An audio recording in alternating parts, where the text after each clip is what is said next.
कलाकारों ने इस प्रकार निभाई थी भूमिका। भारतीय हिंदी सिनेमा में वैसे तो काफी धार्मिक प्रोग्राम चलाए गए हैं, लेकिन रामानंद सागर की रामायण ने लोगों के दिलों पर जो छाप छोड़ी है वो इतने वर्ष बीत जाने के बाद आज भी है। 80 के दशक में रामायण की शूटिंग की गई थी। रामानंद सागर के द्वारा बनाई गई रामायण बिना किसी टेक्नोलॉजी के किस प्रकार बनाई गई होगी, क्योंकि रामायण में दिखाए गए हर दृश्य बिल्कुल ओरिजिनल लगते हैं। आज के समय में जहां फिल्मों को अट्रैक्टिव बनाने के लिए करोड़ों रुपए खर्च कर दिया जाता है, लेकिन फिर भी वो मजा नहीं आता जो 80 के दशक में बनाई गई रामायण में है। बहुत से ऐसे लोग हैं जिनके मन में ये प्रश्न है कि बिना किसी एडवांस टेक्नोलॉजी के उस समय कैसे रामायण की शूटिंग की गई होगी, किस प्रकार से कलाकारों ने भूमिका निभाई होगी और रामायण को बनाने के लिए आखिरकार कितना खर्चा आया होगा।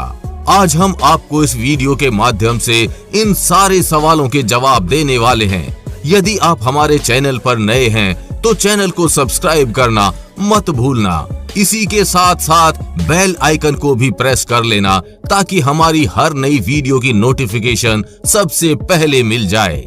चलिए रामायण की शूटिंग से संबंधित सभी महत्वपूर्ण सवालों के जवाब जानते हैं। रामानंद सागर ने जब रामायण बनाने के लिए सोचा होगा तो उन्हें ये बिल्कुल भी आइडिया नहीं होगा कि जिस रामायण को वो आम जनता तक पहुंचाने वाले हैं वो सालों साल तक लोगों के दिल में राज करेगी। रामानंद सागर ने रामायण की शूटिंग जब शुरू की थी तो उससे पहले उनके लिए सबसे बड़ी चुनौती ये थी कि रामायण की शूटिंग कहाँ की जाए। 80 के दशक में एडवांस टेक्नोलॉजी भी नहीं थी, इसलिए ऐसी लोकेशन को चुनना था जहां पर घने वन हो, खाली मैदान हो और नदी भी हो। ऐसी जगह चुनने के लिए रामानंद सागर ने पहले काफी रिसर्च की। उसके पश्चात ये निर्णय लिया गया कि रामायण की शूटिंग गुजरात के छोटे से शहर उमरगांव में की जाएगी। ये शहर है तो छोटा और यहाँ पर आबादी भी कम है, इसलिए यहाँ पर शूटिंग करने में आसानी हुई। उमरगांव मुंबई से लगभग 4 घंटे की दूरी पर स्थित है। आपको बता दें कि लगभग 550 दिन में यहाँ पर 78 एपिसोड फिल्माए गए थे। कहा जाता है कि अधिकतर कलाकार यहीं पर रुक जाया करते थे, क्योंकि मुंबई से उमरगांव का रास्ता काफी लंबा है। इस शो में रावण की भूमिका निभाने वाले अरविंद त्रिवेदी ट्रेन पकड़कर शूटिंग के लिए आते थे। आपको जानकर हैरानी होगी कि जिस दिन रामायण की शूटिंग का अंतिम दिन था, सभी कलाकार काफी ज्यादा भावुक भी हो गए थे, क्योंकि रामायण की शूटिंग के दौरान कलाकारों में काफी मेल जोल हो गया था। कहा जाता है कि जब रामायण का प्रसारण किया जाता था तो सड़कें सुनसान हो जाती थी, क्योंकि सभी अपने घरों में रामायण को देखते थे। जिन लोगों के घर में टीवी नहीं होता था वो पड़ोसियों के घर में बैठकर रामायण देखते थे। लोग रामायण को सिर्फ एक धारावाहिक कार्यक्रम नहीं बल्कि भगवान राम की साक्षात छवि समझते थे। इसलिए जब रामायण शुरू होती थी तो लोग हाथ जोड़ते और कई लोग तो फूल भी चढ़ाते थे। भगवान राम का किरदार निभाने वाले अरुण गोविल और माता सीता का किरदार निभाने वाली दीपिका चिखलिया की जोड़ी को लोग सच में राम सीता की जोड़ी समझते थे। लोगों को रामायण देखकर ऐसा लगता था कि राम का किरदार निभा रहे अरुण गोविल सच में ही भगवान हैं। अरुण गोविल ने काफी बार बताया है कि जब भी वो कहीं पर जाते तो लोग उन्हें पहचान लेते थे और वो उनको इस प्रकार से देखते थे जैसे भगवान राम उनके सामने आ गए हों। लक्ष्मण का किरदार निभाने वाले सुनील बताते हैं कि रामायण में हनुमान जी को आसमान में उड़ते हुए काफी बार दिखाया गया है और हनुमान जी को हवा में उड़ते हुए दिखाना 80 के दशक में इतना आसान नहीं था।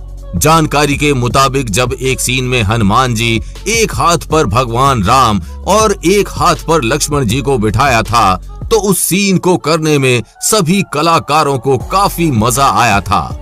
इस सीन को फिल्माने के लिए क्रोमा तकनीक और कुछ एडवांस टेक्नोलॉजी का इस्तेमाल किया गया था। जब ये सीन फिल्माया गया तो किसी को भी समझ नहीं आ रहा था कि इस सीन को किस प्रकार से दिखाया जाएगा, लेकिन जब इस दृश्य को दिखाया गया तो ये उस समय का सबसे बेहतरीन सीन बन गया।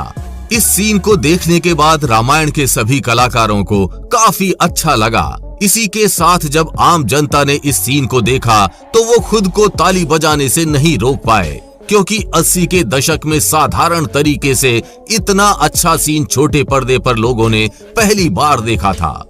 रामायण के डायरेक्टर रामानंद सागर के बेटे प्रेम सागर बताते हैं कि जब रामायण की शूटिंग चल रही थी तो उमर गांव के आसपास के काफी लोग रोज भगवान श्री राम के दर्शन करने पहुंच जाते थे।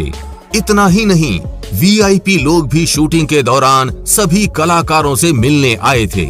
रामायण को लोगों ने इतना पसंद किया कि आज भी सीता राम की जोड़ी सब लोग पसंद करते हैं। रामानंद सागर बताते हैं कि रामायण की शूटिंग करने के लिए कोई भी समय निर्धारित नहीं किया गया था। जब तक दृश्य कंप्लीट नहीं होता था तब तक शूटिंग चलती रहती थी। कभी कभी तो सुबह के 6 बजे से रात के 3 बजे तक भी शूटिंग करनी पड़ती थी। पूरे दिन और रात शूटिंग के बाद भी सभी कलाकार पूरी लगन से अपना काम करते थे और सभी कलाकारों की खाने पीने की व्यवस्था यहीं पर अच्छे तरीके से की गई थी। आपको जानकर हैरानी होगी कि कई बार तो हनुमान जी की भूमिका निभा रहे दारा सिंह को 3 बजे उठकर भी मेकअप करवाना पड़ता था, क्योंकि इनके मेकअप में 3 से 4 घंटे का समय लगता था। इस शो में जो जूनियर आर्टिस्ट काम करते थे उन्हें इकट्ठा करना भी एक काफी बड़ी चुनौती थी। कहा जाता है कि गांव में ढोल और नगाड़े बजाकर उन लोगों को इकट्ठा किया जाता था। रामानंद सागर जी के द्वारा ये बताया गया है कि वो लोग को शूटिंग के दौरान भत्ता और खाना फ्री में दिया करते थे। दोस्तों, राम का किरदार निभाने वाले अरुण गोविल ने ये भी बताया है कि पहले उन्हें राम जी के रोल के लिए रिजेक्ट कर दिया गया था। रामायण की शूटिंग शुरू होनी थी, उससे पहले भगवान राम के किरदार के लिए ऑडिशन स्टार्ट हुए और अरुण गोविल भी ऑडिशन देने आए थे, लेकिन टीम को उनकी कलाकारी पसंद नहीं आई थी और उन्हें रिजेक्ट कर दिया गया था। लेकिन कुछ समय बाद दोबारा से रामानंद सागर ने उन्हें बुलाया। जब ऑफिस पहुंचे तो उनकी हल्की सी मुस्कान देखकर रामानंद सागर ने उन्हें रोक लिया। सीता का रोल निभाने वाली दीपिका चिखलिया पहले बी ग्रेड मूवी में काम कर चुकी थी। उसके पश्चात उन्होंने विक्रम बेताल कार्यक्रम से छोटे पर्दे में अपने कैरियर की शुरुआत की थी। उसके बाद रामानंद सागर ने इन्हें माता सीता के रोल के लिए चुन लिया था। दोस्तों, आपकी जानकारी के लिए बता दें कि रामायण में रावण का किरदार निभा रहे अरविंद त्रिवेदी को अपने लुक के लिए काफी ज्यादा मेहनत करनी पड़ती थी। घंटों तक उनका मेकअप किया जाता था। आपको जानकर हैरानी होगी कि जो मुकुट वो पहनते थे उसमें 10 किलो का वजन था। इसके अलावा गहने और कपड़ों का वजन भी काफी ज्यादा था, फिर भी वो इतने अच्छे तरीके से अपनी भूमिका निभाते थे। अरविंद त्रिवेदी ने इस प्रकार से रावण की भूमिका निभाई कि इनकी छवि लोगों के मन में गढ़ गई थी। चलिए हम आपको बताते हैं कि रामायण को बनाने के लिए कितने पैसे खर्च हुए थे। रामायण के एक शो को फिल्माने के लिए लगभग 9 लाख रुपए का खर्चा आता था। रामायण के कुल 78 शो बनाए गए थे, जिसे बनाने के लिए 550 दिन का समय लगा था। अब आप ये सोच लीजिए कि 35 साल पहले फिल्माई गई रामायण के हर शो के लिए 9 लाख रुपए लगता था, जो आज के समय के 1 करोड़ के बराबर है। कहा जाता है कि रामायण ने दूरदर्शन को 23 करोड़ की कमाई करके दी थी, जो 35 साल पहले अपने आप में बहुत ज्यादा बड़ी रकम थी। दोस्तों, आज इस वीडियो के जरिए हमने आपको रामायण की शूटिंग और रामायण के बजट के बारे में पूरी जानकारी दी है। उम्मीद करते हैं कि आपको ये वीडियो पसंद आई होगी। इस वीडियो को अपने दोस्तों के साथ शेयर जरूर करना, ताकि उन्हें भी भारत के नंबर 1 धार्मिक शो रामायण के बारे में पूरी जानकारी मिल सके। आपने अब तक चैनल को सब्सक्राइब नहीं किया तो चैनल को सब्सक्राइब करना मत भूलना और वीडियो को लाइक जरूर करना।